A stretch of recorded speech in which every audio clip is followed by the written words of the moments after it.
kampus yang ada di Pantura sana di Fakultas Teknik dan Ilmu Komputer. Sudah tersambung dengan Dekan Fakultas Teknik dan Ilmu Komputer UPS Tegal, Dr. Agus Wibowo STMD. Pagi ini kita akan sharing dengan beliau terkait dengan Techno Socio Culture, sudut pandang fisika klasik dan modern pada aplikasi pendekatan geopolitik dan geostrategik, sesi yang keempat. Selamat pagi Pak Dokter, Assalamualaikum. Waalaikumsalam warahmatullahi wabarakatuh. Selamat pagi Bung TW, sehat selalu, pendengar juga semua. Oke, ya, geopolitik dan geostrategik ini kesannya kalau kita dengar seolah kayak bicara yang sangat besar banget, padahal kalau diaplikasikan di kehidupan sehari-hari sesungguhnya setiap orang juga punya kemampuan, punya gagasan dan harus diimplementasikan gitu. Baik, untuk sesi yang keempat ini segmen apa nih Pak yang mau kita bahas? Iya, jadi kita sebenarnya mengulik di geopolitik geostrategik ya. Mungkin ini pembicaraannya kemarin kan bagaimana kebijakan sebuah negara gitu ya. Kebijakan sebuah negara itu akan terpengaruh pada kondisi geografisnya juga, potensi yang ada di dalamnya juga, kemudian perencanaannya di dalam pengembangan kegiatan mendatang. Kemarin sebenarnya sudah dibahas sedikit ya. Di Selat Malaka ya, di Selat Malaka kita mengeluarkan invest dana yang luar biasa karena itu wilayah teritorial kita. TNI ada di sana, kemudian kita mengeluarkan finansial untuk gaji tentara, untuk logistik dari kapal gitu ya, untuk keamanan wilayah kita. Nah itu ternyata juga dipakai keamanannya oleh perairan internasional, artinya dunia di luar Indonesia menikmati itu, perdagangan dari Cina, Jepang ke Timur Tengah, ke Eropa atau balik Eropa ya, ke sana itu melewati laut internasional di Selat Malaka. Nah itu aman ya, aman iya karena ada patroli kita, tetapi secara finansial benefit kita itu jauh untuk mendapatkan itu karena secara politik, geopolitik, strategik kita belum memikirkan ke sana gitu ya. Belum memikirkan ke sana. Bahkan negara lain sudah memikirkan. Jadi mereka menyiapkan pelabuhannya yang bagus, logistik yang bagus, pelayanan yang sangat cepat, sehingga kapal-kapal internasional sandar di negara lain.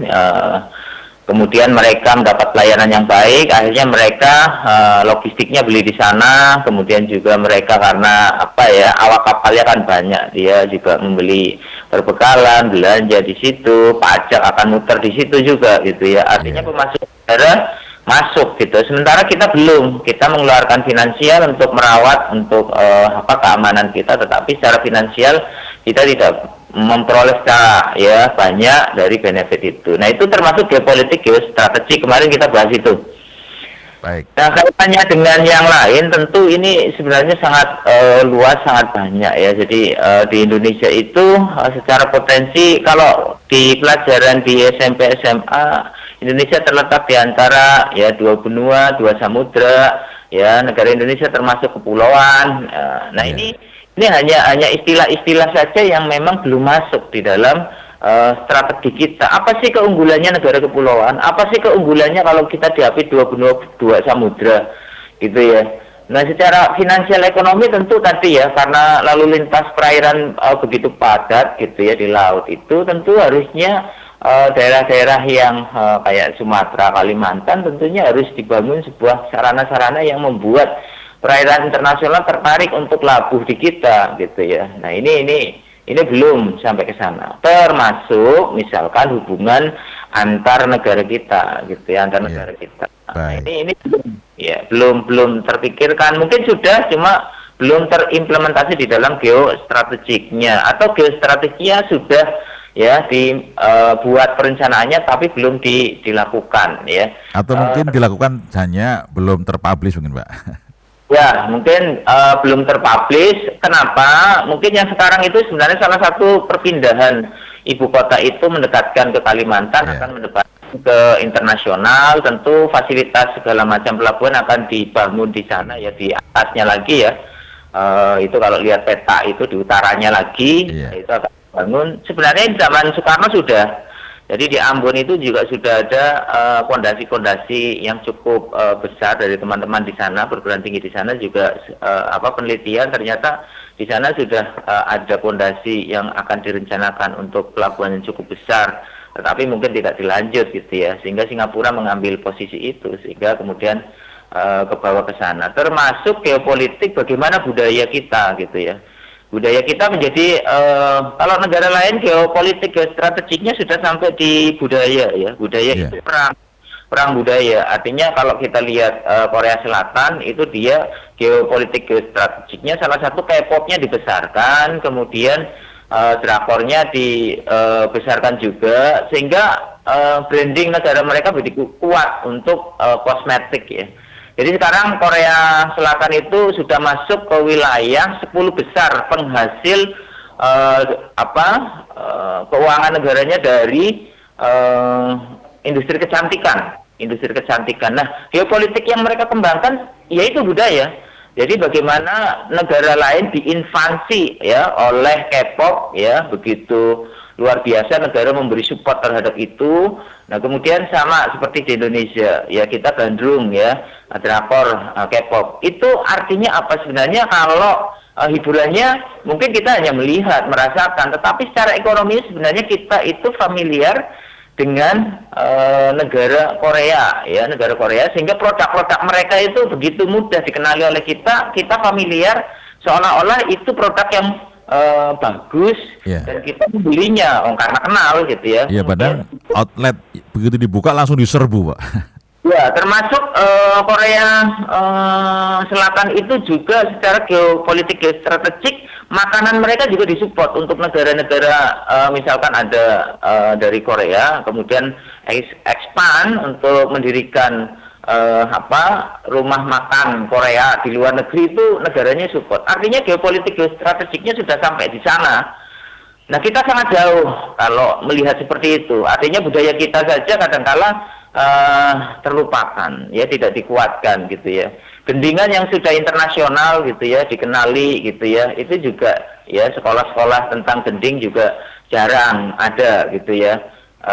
Perhatian kita juga jarang ekspos terhadap bagaimana musik fusion ya yang kemudian nanti dikembangkan sehingga dunia lain mengenal Indonesia, kemudian mereka tertarik, artinya expand juga misalkan gendingan keluar gitu ya, bangsa luar mempelajari itu gerbong ekonominya sangat besar Bung Dewi. Ini dari satu sisi. Jadi kita sangat ketinggalan. Ini belum masuk ke teknologi Bung Dewi. Jadi geopolitik geostrategik teknologi bagaimana gitu ya. Nah, ini gambarannya kira-kira begitu Bung Dewi. Ya, nah ini untuk skala besar, skala nasional. Kalau nanti diterapkan di skala yang paling simpel, yang paling sederhana, sehingga sesungguhnya kesannya jangan sampai bahwa geopolitik geostrategik ini urusan negara, urusan daerah, urusan lembaga. Padahal kelompok-kelompok ataupun komunitas, bahkan termasuk juga para petani-petani pedagang, ini perlu juga memanfaatkan teknologi ini ya Pak? Iya, jadi implementasinya sebenarnya dilaksanakan oleh warga masyarakat ya, tapi secara kebijakannya memang ada di pengelola negara ya, eksekutif ya, legislatif ya, dua-duanya gitu, pembuat undang-undang, pelaksana undang-undang gitu ya. Jadi kalau masyarakat itu yang melaksanakan, contoh misalkan geopolitik bagaimana kita mengembangkan produk pertanian kita. Itu kalau di luar itu kan asosiasinya kuat, kemudian produk itu dihitung, jadi kebutuhan warga, misalkan produk apel ya dari luar negeri itu mereka maksimal sekian ton gitu ya. Ketika produksinya lebih, maka asosiasi itu mengurangi. Cara menguranginya zaman lama itu biasanya ditimbun gitu ya, atau ditimbun atau dibuang atau dibusukkan atau tidak dipasarkan. Nah, kalau misalkan kita itu cabai itu sebenarnya kalau produksinya lagi banyak sekali harganya kan turun. Kenapa? Karena tidak ada asosiasinya. Jadi kalau harganya sekitar 3.000, 5.000 itu kan sebenarnya 1 kilo petani untuk metik saja kan berat sebenarnya. Tapi kalau harganya sudah di sekitar 12.000, 15.000, nah kalau lagi kurang kan bisa sampai 100.000. Nah itu artinya sebenarnya produk bisa diatur. Nah negara itu membuat kebijakan seperti itu. kemudian mereka itu membuang produknya di negara lain dengan harga yang lebih murah. Itu namanya sebenarnya politik dumping ya. Yeah. Jadi bagaimana mungkin produk jual ke negara lain begitu murah dibanding dalam negerinya, ternyata ada efek tadi ya. Dia adalah produk yang harusnya dibusukkan atau dibuangkan, ya sudah dikasih di negara lain dengan harga yang murah. Nah, Indonesia menerima banyak hal seperti itu, tetapi kita bergembira ya. Banyak produk di luar negeri masuk ke Indonesia murah sekali, kita bilangnya, why? Kenapa petani kita tidak bisa harganya murah? Sementara produk di luar saja murah yang melalui kapal gitu ya. Itu pertanyaan kita orang yang tidak nyambung dengan itu. Tetapi kalau kita masuk ke dalam sistem negara, negara ikut campur di dalam itu. Bagaimana membuat sistem gitu ya? Bagaimana mereka itu melindungi para petaninya? Gitu ya. Negara lain itu melindungi petaninya, gitu ya. Dengan apa? Kalau perdagangan bebas kan tidak mungkin ya, menahan tidak boleh ada produk masuk. Tetapi mereka membuat standar, namanya standar negara tersebut, gitu ya. Sehingga produknya hanya bisa dilewati oleh produk lingkungan mereka. Yang dari luar itu akan sulit masuk. Ya, itu disahkan ya, perang terhadap standarisasi itu dilegalkan. Tetapi yang tidak diperkenankan perdagangan bebas, tetapi kita tidak membuka diri, itu tidak diperkenankan. Dan negara-negara lain geopolitik geostrateginya sudah sampai sana. Bagaimana mengatur sebuah produk di dalam negara tersebut yang bisa dimasuki oleh warganya tetapi sulit dimasuki oleh produk dari luar negeri untuk melindungi kepentingan warganya, petaninya. Nah, ini belum tersentuh, Bung Teh. Bahkan kita ada beberapa kasus standarisasi nasional kita itu malah membuka pasal yang membuat produk asing masuk, tetapi produk dari dalam negeri kita itu sulit masuk untuk UMKM. Dan ini luar biasa sekali, Bung Dewi. Ya, seandainya kita berpikir secara negara, bagaimana mengembangkan negara secara geopolitik dan geostrategik sampai pada tahapan kira-kira seperti itu, Bung Dewi. Ya, dan ini siap nggak siap bahwa kebijakan-kebijakan yang seperti ini mesti harus dipahami oleh dunia usaha juga ya, Pak Gus?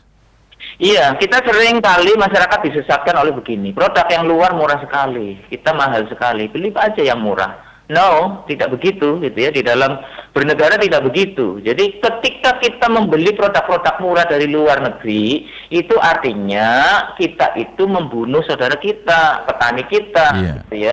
Jadi kita sendiri, bukan orang lain, tetapi kita selalu di medsos sering banyak itu muncul. Jadi mengapa yang dari luar negeri murah? Ya karena negaranya membuat seperti itu. Jadi mereka itu produk buangan dimasukkan ke kita, kitanya nerima, gitu ya. Nah, ini masalahnya. Kenapa kita tidak membuat sebuah geopolitik geostrategi kebijakan tentang pertanian? Kita untuk melindungi warganya, sehingga orang membeli ya produk pertanian itu artinya ya petani kita dihidupkan dengan produk mereka laku ya, walaupun mahal gitu ya, walaupun mahal. Yeah.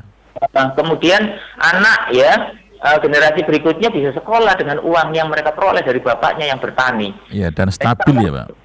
Iya, jadi itu pemiskinan. Kenapa? Karena murah-murah, kemudian kita belinya yang murah, itu masuknya uangnya, devisanya keluar, sementara petani kita tidak menerima manfaat dari itu. Kenapa? Ya karena tadi produk mereka tidak laku, gitu ya, tidak laku. Akhirnya mereka menjadi miskin, ya. Mereka anak-anaknya tidak sekolah. Artinya negara ini dimiskinkan oleh sebuah sistem, oleh kebijakan geopolitik strategik. Kira-kira gambarannya begitu, Bung Tewe. Nah, ini ada negara lain yang pertahanan negaranya tidak dibangun hanya oleh mungkin bayangan kita oleh tentaranya, tetapi dibangun oleh warganya. Apa yang dibangun oleh warganya? Satu, kebijakannya di dalam negara itu mewajibkan jadi penduduknya membeli produk dalam negeri. Kalau ada di luar negeri, produk luar negeri itu hanya sangat sedikit. Nah, itu ternyata putaran ekonominya sangat tinggi. Devisa tidak banyak yang keluar, tetapi devisa banyak yang dari luar masuk ke situ, sehingga negara yang kalah perang tersebut sekarang itu berkembang menjadi negara yang maju. Nah, ini sebuah implementasi dari geopolitik geostrategik. Cinta tanah air itu artinya ketika membeli produk bangsa sendiri, itu sebenarnya implementasi dari geopolitik geostrategik dalam tataran yang sangat sederhana atau mikro. Nah, ini kaitannya dengan bicara kita tentang fisika klasik modern. Yang modern itu sudah sampai pada mikro. Geopolitik yang sekarang itu sudah sampai tahapannya bagaimana masyarakat membeli produk bangsanya sendiri. Kira-kira begitu Bung Tewe. Ya, artinya ini strategi ekonomi ini juga akan membangkitkan rasa cinta nasionalis, rasa patriotisme, dan ini adalah NKRI ya Pak Agus ya. Oke. Iya, iya. Jadi mungkin sedikit di belakang perlu kita garis bawahi bahwa ini sangat sulit ya dimulai. Sangat jarang pejabat-pejabat kita yang membranding produk lokal kita, kemudian menunjukkan bahwa mereka cinta terhadap produk bangsanya. Seandainya pejabat-pejabat hebat-hebat semua itu yang di nasional, yang di level daerah, itu mereka membeli produk ya, misalkan Garsel, Garut Selatan sepatunya, ya tasnya, ya dari Jogja, kulit, batiknya mereka dari dalam negeri. Jangan beli Prada ya, nggak boleh ditampilkan. Sepatunya pakai asli ya Pak. Sudah boleh di branding, Baik. sudah boleh di branding kayak gitu ya. Nah itu tentu warga masyarakat akan melihat bahwa itu contohnya bagus. Nah ini Baik. geopolitik strategiknya belum sampai pada aturan pejabat tidak diperkenankan mempublish produk dari luar. Tapi negara lain seperti itu, mereka harus wajib mempublish produk dalamnya ketika dia menjabat. Nah ini kan yang mikro ya, yang mikro atau fisika modern itu sudah sampai situ. Kitanya, geopolitiknya, geostrategiknya mikirnya hanya satu sisi dari TNI, yaitu mungkin penyokong utama, tetapi yang lain sekarang itu sudah ada tadi namanya adalah fisika modern gitu ya, cara pandang secara mikro ya, geopolitik secara mikro ya salah satunya adalah itu. Baik. Terima kasih Pak Dr. Agus Wibowo, STMT, Dekan Fakultas Teknik dan Ilmu Komputer IPS Tegal dari Kampus Merdeka. Tekno Sosio Culture, sudut pandang fisika klasik dan modern pada aplikasi pendekatan geopolitik geostrategik, sesi yang keempat. Pendengar, ketemu kembali di episode yang akan datang. Pak Dokter, terima kasih. Dr. Agus Wibowo, STMT, Dekan Fakultas Teknik IPS Tegal, saya Bung Tewe. Assalamualaikum warahmatullahi wabarakatuh. Waalaikumsalam warahmatullahi wabarakatuh. Terima kasih Anda telah mengikuti Selamat Pagi.